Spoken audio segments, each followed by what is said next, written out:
Hey everyone, welcome to the Eat to Win show where sports nutrition meets peak performance. Get ready for expert insights, real stories, and tips to help you win with every meal. Let's dive in.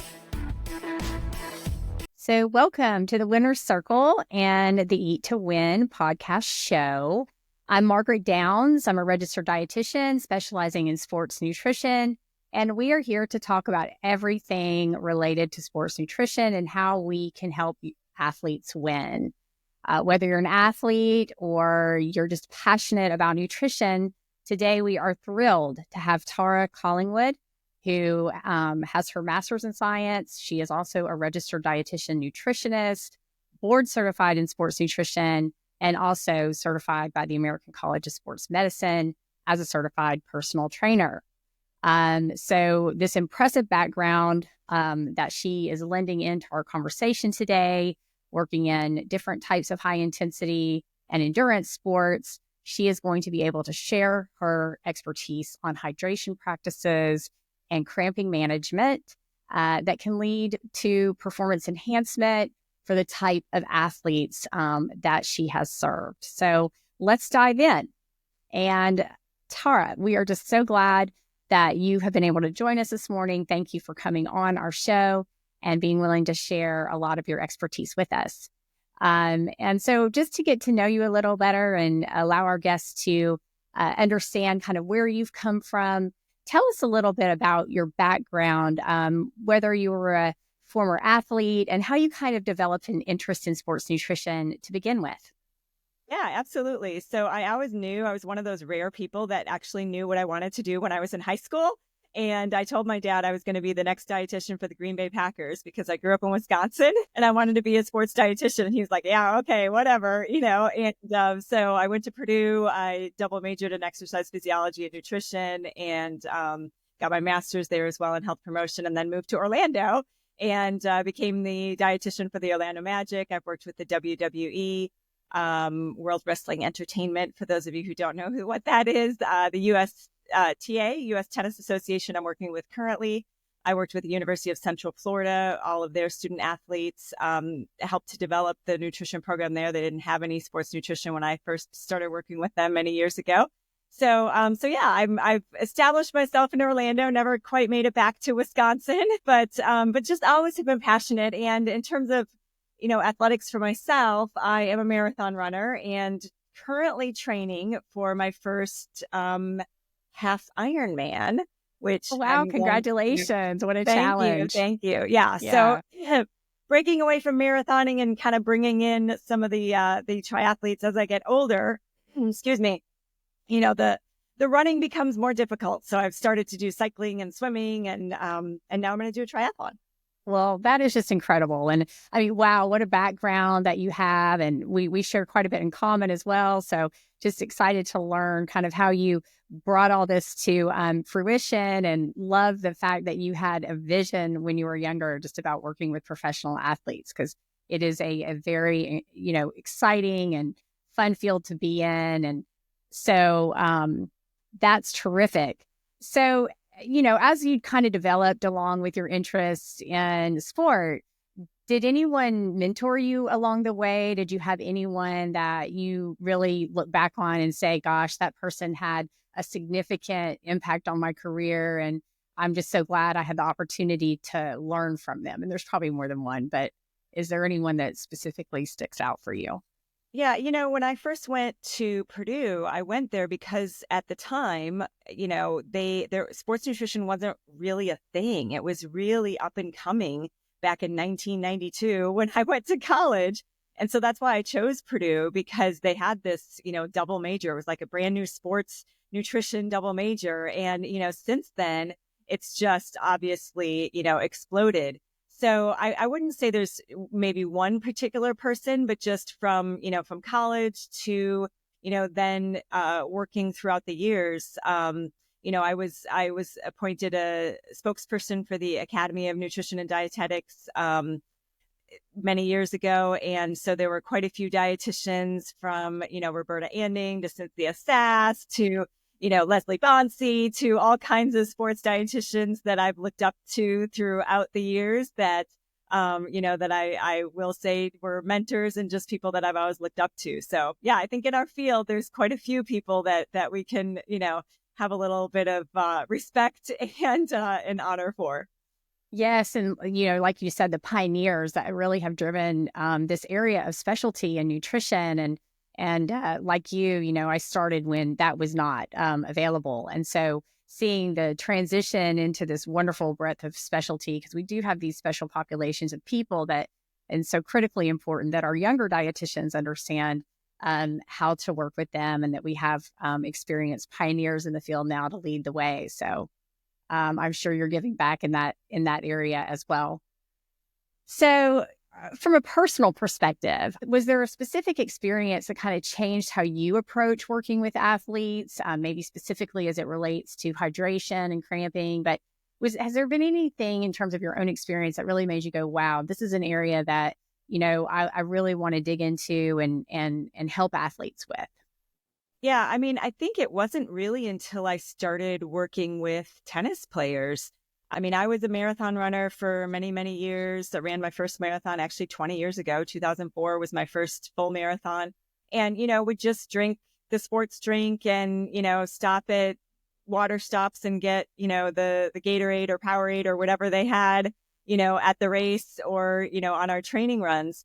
And didn't really think much more about it, even though this is what I do. And it wasn't until more recent years that I started really seeing how much loss people can have in terms of, sheer pounds of sweat that they're losing, but then also the composition of that sweat. And I think that's what I've really fine-tuned and had my eyes open to in probably the last 10 years or so is it's not just about getting the fluid and getting the carbs, but it's about those electrolytes. And it is shocking how much sodium you can lose in your sweat, especially here in Florida. I live in Orlando and, work with tennis players who are outside in the sun, doing 2-hour practices in the morning, 2 hours practices in the afternoon. And, it's shocking how much they can lose. And, when I was with the Orlando Magic, I mean, these guys would lose 8-9 pounds in a practice. And so when you think about, I would die if I lost 9 pounds in a practice at my size. Obviously the larger you are, the percentage of your body weight loss is less. But yeah, I think that's probably one of the things that was really shocking to me was really looking at the sheer volume of how much people can lose, but then also the electrolyte concentration.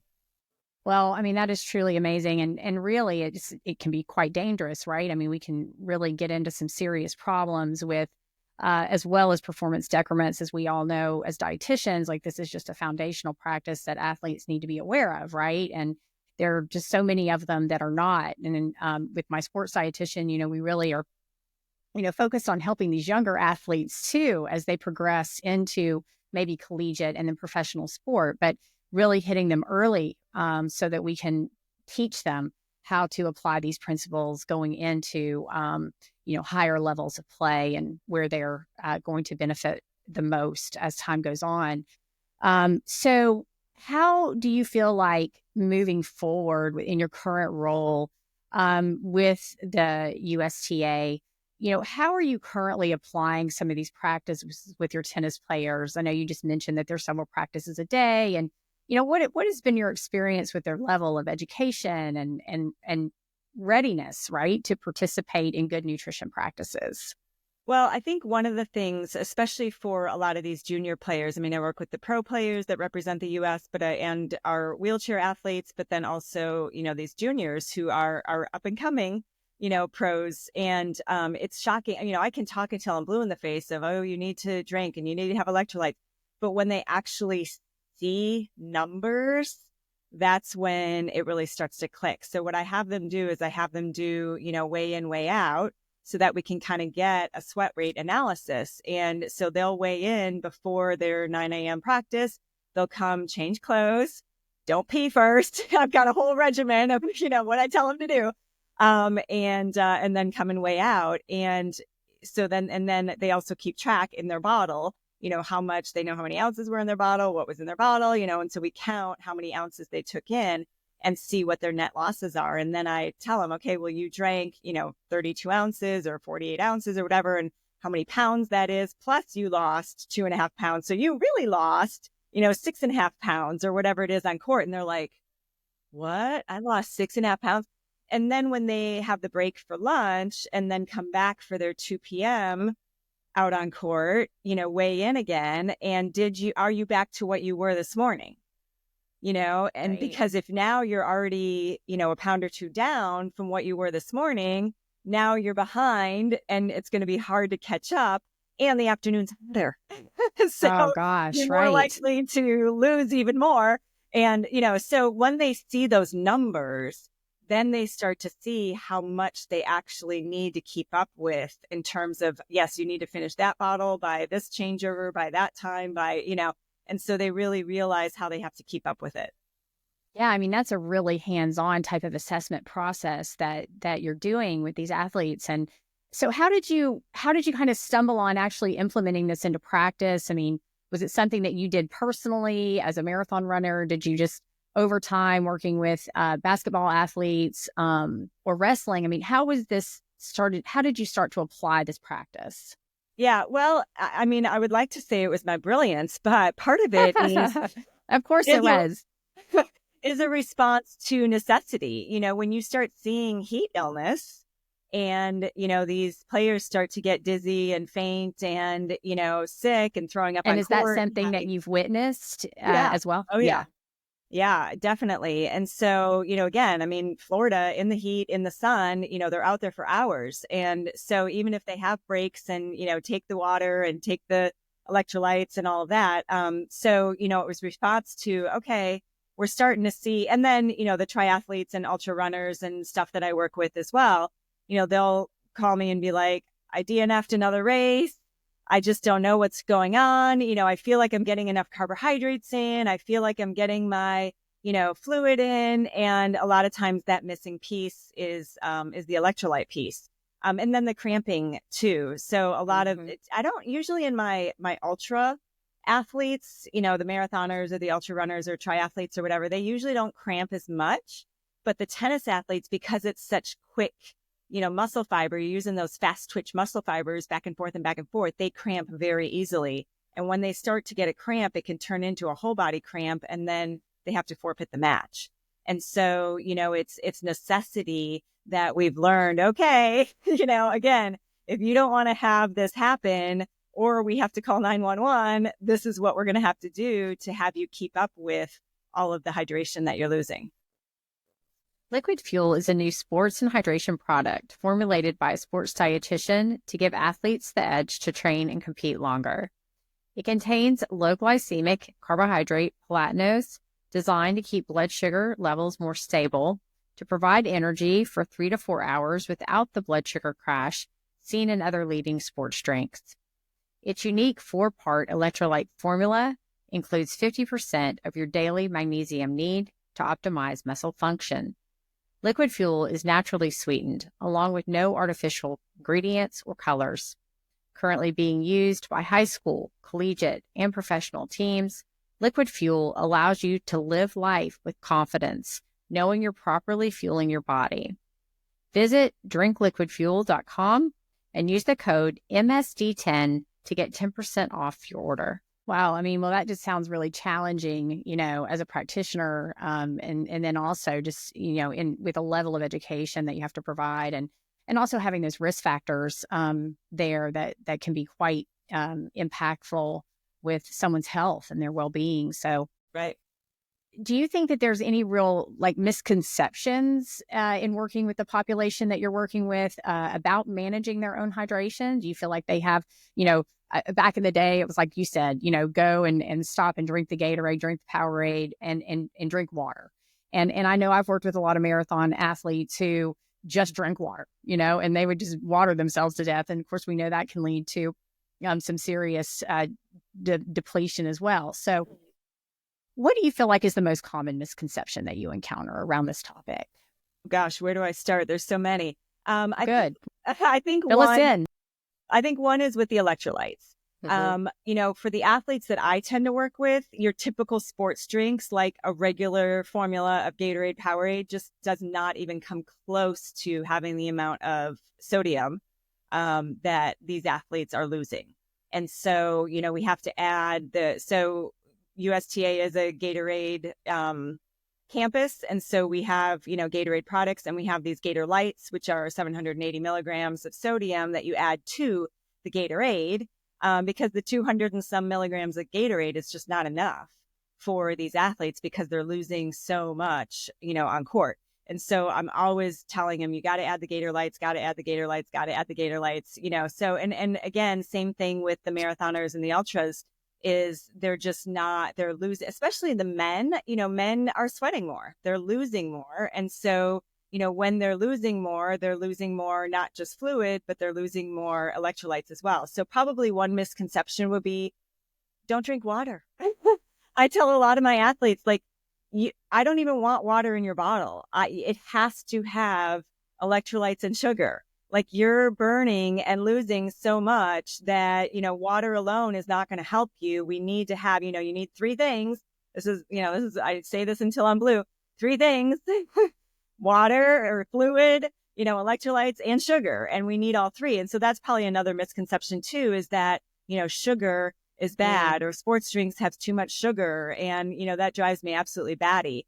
For maybe the average person who's doing 30 minutes on the elliptical trainer at the gym at 6 a.m., sure, you don't need, a sports drink with sugar in it. But for, elite athletes and endurance athletes, you absolutely need to have those carbohydrates and a higher level of sodium than what most of them can provide.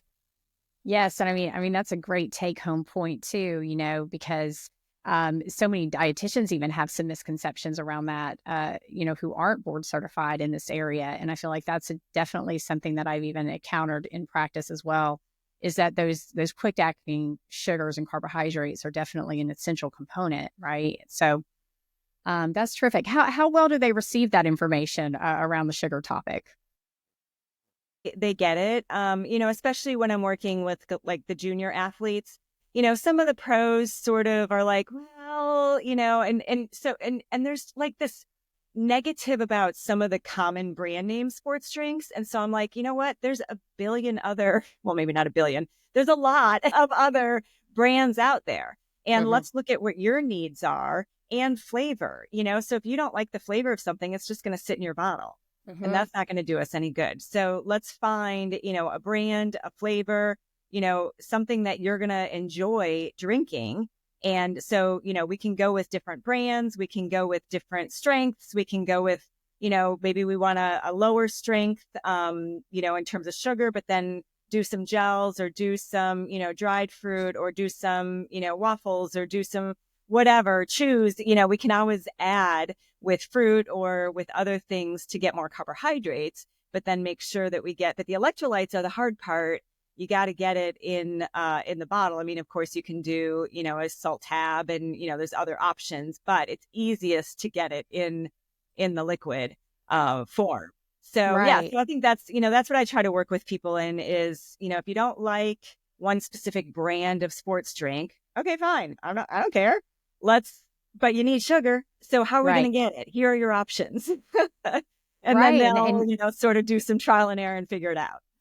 Yeah. And, now you're really bringing home the point of individualizing these hydration plans, right? So it's not just like one size fits all, just like with dietary approaches, you're trying to meet those preferences for the athlete. And you just kind of touched on that with what you were just describing. So I think that's also probably a challenge, is that you've got individual preferences, and certainly that's going to drive their, drinking capabilities and how they're going about meeting these needs. So great. Well, so what is your current take on electrolyte supplementation? I mean, we talked a little bit about it. How do you think that, the research and the future kind of in the next 5 to 10 years is going to respond to this? And I mean, Gatorade was formulated at a time when they were formulating it for athletes, and certainly have done some reformulations over the years. And so how do you, and of course they also have big research funding and can deliver, new product formulations. But how do you think that the future is going to look with respect to this topic? Yeah, I think we're seeing that companies are responding to the fact that we need more sodium. I mean, just like Gatorade has their endurance formula, which does have more sodium than, the regular, and that's usually what's on, marathon courses and stuff like that. I have a machine made by Precision Hydration that measures someone's actual sweat concentration. So it measures how much sodium they're losing in their sweat. And I know there's other, ones out there, patches and different things. And so that having that machine and being able to really nail down how much sodium are you losing in 32 ounces of sweat that you're losing. So for every 2 pounds that you're losing 800 milligrams, 1,500 milligrams, 1,600 milligrams. I mean, it varies. Some people can lose 400 milligrams. I've had as high as 1,800 milligrams. So that is a very wide variety of athlete. So if you've got someone who's a very concentrated, salty sweater and a heavy sweater and an endurance athlete, yeah, we got to really work on, getting that salt in. If you're someone like me, I'm not a very salty sweater. I'm not a very heavy sweater, but I do long distance. So I have to make sure that I'm getting some sodium in. But, the difference between, let's say, me and my husband, he's a salty sweater, heavy sweater. He needs to have the really concentrated, really, high sodium stuff where I'm like, I can do with just a regular Gatorade. I don't really need, the super concentrated, high salt stuff. So, if you can get that sodium concentration test to know, how much am I losing, especially for, those endurance athletes, I think that's really critical. Well, that's incredible. And I mean, it's great that you have that fine tuning with precision hydration. And so how did you get accustomed to using precision hydration? Who introduced you to that? And how did you implement that into practice? Yeah, I was probably one of the earliest adapters of it. The company just reached out to me when I was with the Magic. It was definitely pre-pandemic, probably 2017. And I just made the decision. It was a significant monetary decision to purchase the machine. And I purchased it for myself so that I would have it. And, then I could use it with, at the time, the Magic players, but then also other athletes that I was working with. Because I saw that, this is a huge problem with a lot of the athletes I'm working with is they don't understand. And again, when you can show them numbers, then it opens the eyes, versus, oh, how salty do you think you are? Do you taste a lot of salt in your sweat? Do your eyes sting? And they're like, I don't know, Right. So, but when you can actually show them a number and say, whoa, you're losing this much, and then you lose 6 pounds. So now that's like 4,000 milligrams of sodium that you're losing in one practice. Yes. And you're getting 200 from your drink. Like that's really eye-opening when you can show them those kinds of numbers. Well, what an incredible application, that you're bringing into the development of these sports nutrition programs. I'm curious if with the sodium requirements, are you just kind of honing in on what they're doing during their practice and meeting electrolyte needs, or how much dietary formulation are you building into these sodium requirements and these electrolyte requirements as part of their overall hydration plan? Yeah, that's a really good question because I get, especially from some of the older, triathletes and stuff, they're like, that's a lot of salt. I'm like, is that good for me? And Am I'm I like, going to get high blood pressure? Yeah, right. I mean, you're losing it as you're taking it in. And so, when you're sitting on a Tuesday at work, you're not going to be drinking thousands of milligrams of sodium. But while you're exercising, yes. And then I'm a big believer in also preloading. So that's been a huge game changer for a lot of my endurance athletes and my tennis athletes is don't just wait until 20 minutes into your exercise to start getting some of those electrolytes. So to your point, salt your eggs that morning, before that, especially that long run. I mean, I like salt in my eggs anyway, but, like trying to, get a little bit more sodium in the diet kind of pre and post, again, outside of exercise, you don't need to unscrew the salt shaker and, use a ton of salt, but right around exercise time, getting it dietarily. Awesome. And of course, in the hydration is going to be key. Well, that is just really cool stuff, and obviously very trend forward. Really looking at how nutrition assessment plays into really developing top notch performance plans for athletes and preventing these real deficiencies that can cause not only performance decrements, but ill health and outcomes. So certainly something every dietitian practicing in this area needs to know. And we really appreciate your expertise on this subject. I would say too, if there's anything, that you could start over and do in your career and maybe do differently, is there anything that kind of like sticks out in your mind as this would have been a foundational thing I would have liked to have done, or would you be doing anything different? Gosh, it's so hard to to go back and say I think I would Woulda, just coulda, be, shoulda. yeah, right. I think, like we were saying, showing people the numbers and being firm. I mean, I think probably earlier in my career I was more like, maybe you should do this or that. But now I'm like, no, you Right. have got to do this. Like your entire, Right. performance relies on this. And I get all animated and excited. And so I think, and that comes with practice. It comes with confidence. It comes with just more wisdom and knowledge and confidence in what you're saying and years of experience seeing it work with Right. other That athletes. Yeah. application. Yeah. I Yeah. know that this works. So yeah, this is not an The option. You have to do this, and right. so The being just tried and true. confident. Yeah. Well, and true. I mean, there's those textbook standards, right? That we're all out there trying to learn, to prepare for board exam and understand the textbook answers, but realizing that in practice, you're going to encounter situations that are going to require your leaning on mentorship and also, being able to talk to people who have actually done it because there are those real places where you have to adapt those standards and certainly make it relevant to the sport that you're working in as well. So, what is the take home today? Like, what is it that you would like to leave our listeners with that would be like, if I could tell you all one thing out of the conversation that we had today, what do you think you want to leave people with today? Yeah. I think just, when it comes to hydration, there's three things that play into hydration, not just the fluid, but also the electrolytes and of course the carbs for that more endurance, time period.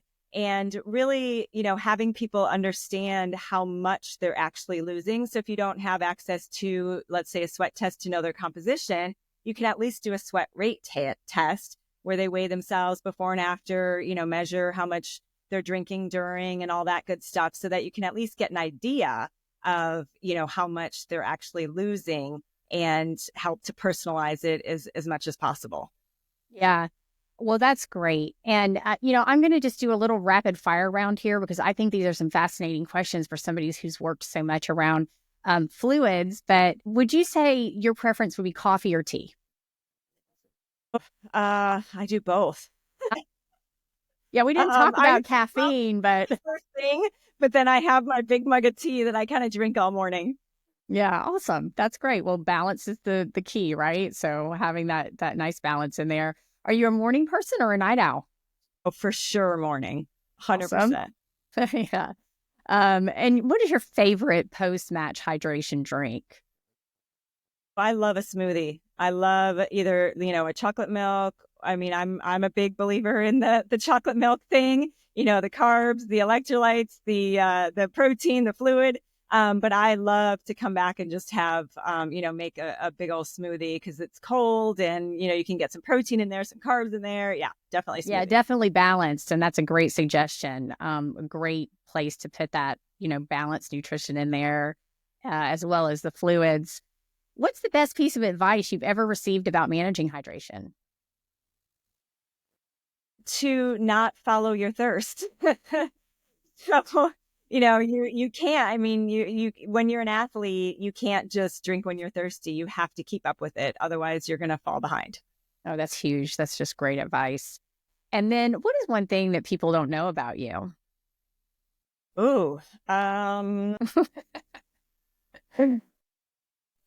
don't know. I'm pretty, I'm pretty vocal about a lot of stuff. Yeah. So yeah, You're pretty much an open book then. That's not a bad thing. Um, And do you have any future aspirations? Last question. Where do you see yourself in the industry in the next 5 years? And what do you feel like you're going to be doing from here on out?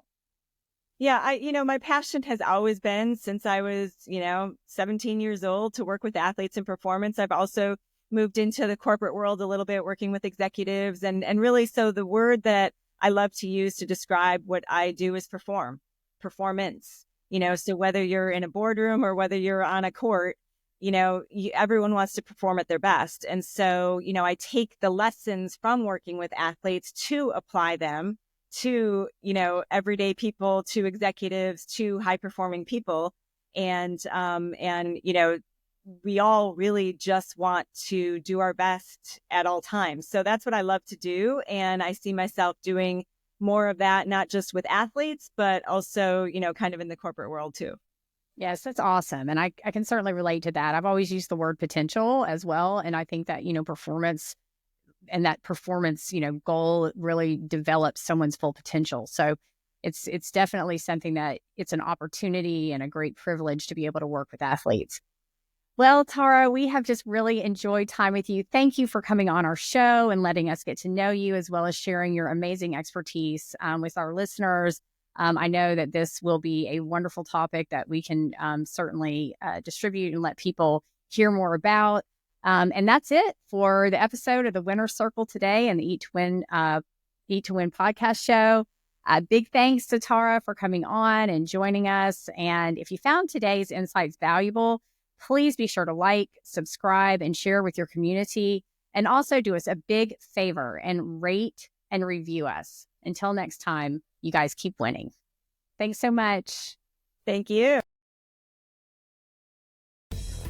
Thanks for joining us on the Eat to Win show.